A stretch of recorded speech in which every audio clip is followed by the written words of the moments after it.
Hey guys, it's PrincessLexiseLicious, and today I'm going to share my favorite college helpful websites that I like to use when I'm doing my papers, my research assignments, projects, studying for an exam.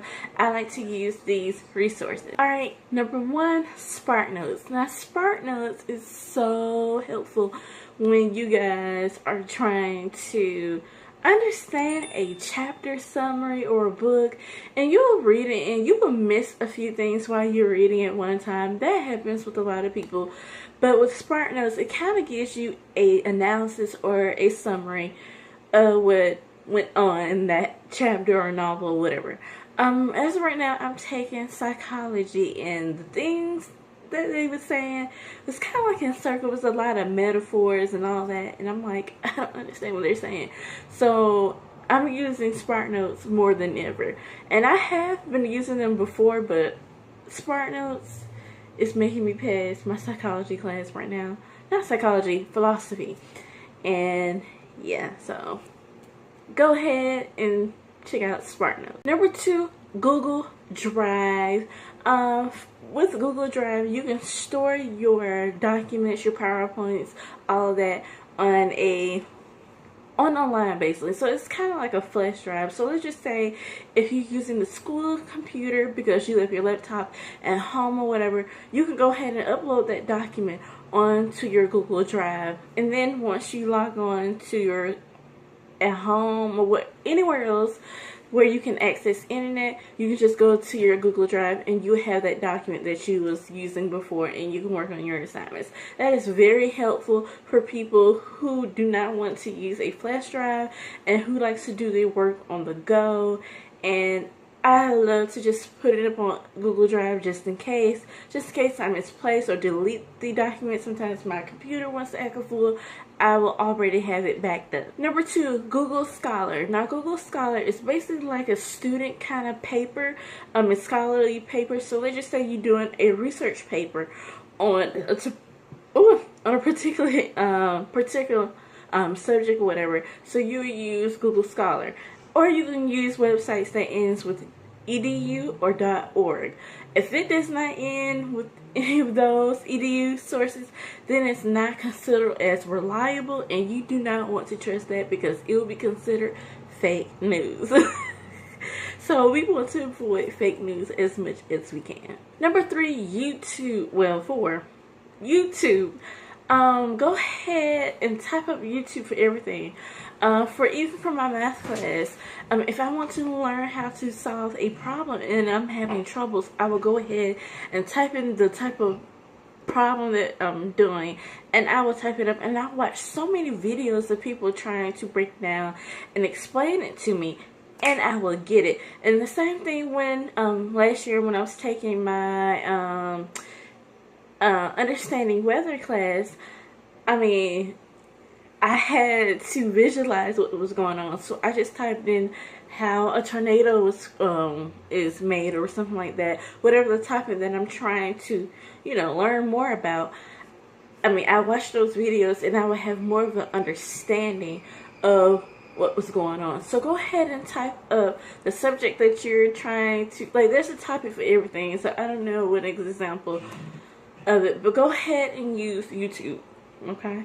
Use YouTube. Now this right here, some people may disagree with me and it kind of contradict what I just said, using reliable sources, but Wikipedia, yes, or Encyclopedia that is updated. I don't recommend you to rely on it. They do cite some of the sources that are at the bottom, but you want to make sure those sources are reliable as well, and you do not want to cite Wikipedia on your works cited page. Don't do that. Yeah, but you can kind of use it as a reference. I won't actually put it on my works cited page for a paper. Yeah. Don't do that. Alright, another thing that I like is Grammarly. Now, Grammarly is basically a grammar kind of corrector or editor. I'm not sure what to explain it, but basically, so let's just say if you're uploading your document for a a class or essay, whatever, and it will basically correct your grammar with it. Now, it does have a premium plan. I'm not signed up for the premium plan, but it will have more features on it. It will correct like sentence structure, many other things. You can go ahead and look it up for yourself, but I kind of use it for, you know, main capitalization and punctuation, things like that, like random stuff. But you can go ahead and get the premium version, and it has more features added on to the free, you know, free little thing. So I just say go ahead and try it out and see if you like it. Alright, so next is Dropbox. Now, Dropbox is kind of like Google Drive, but I think it has a little bit more space. So also go ahead and use Dropbox as well. Alright, so this website is called Cite.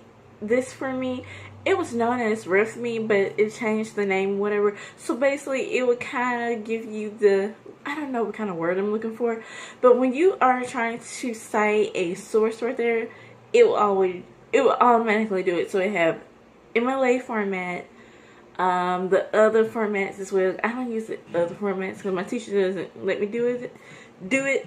Anyway, so there's many different, you know, formats that you can use, RefMe or Cite this for me. So I will leave that link down below. Number 10, Turnitin. So Turnitin is a plagiarism checker. I can't talk today. It's a plagiarism checker. So basically, this is what you guys use when you upload your papers, whatever. It will go through Turnitin. So go ahead and, you know, before you submit your paper, you can make your account, and it will tell you, you know, if you have been plagiarizing from Wikipedia and you shouldn't have, and you get in trouble like that. So go ahead and try that out as well. There are other free plagiarism checkers. I really recommend them. I recommend Turnitin. Alright, next is Easybee. Easybee is kind of like a site generator. That's what I was Cite, S-I-T-E generator. That's the word that I was looking for RefMe. It's kind of like RefMe as well. I love it. And you can also find sources on Easybee as well. Now, I created my Easybee account when I was in the 9th grade or 10th grade because our school paid for it.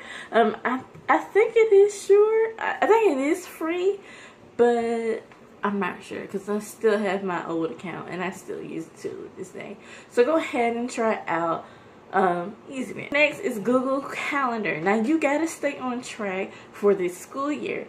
So basically, Google Calendar is a calendar. And you can also download the Google Calendar on your phone, and you can also plug in the class days and times, what day you have to go to work, meetings. You know, on my phone, I have everything like labeled in time, day by day. Everything that I do is on Google Calendar, and I have to have it. I have to have reminders and things like that. So go ahead and download Google Calendar. Now, if you have an Android phone, it automatically comes with it.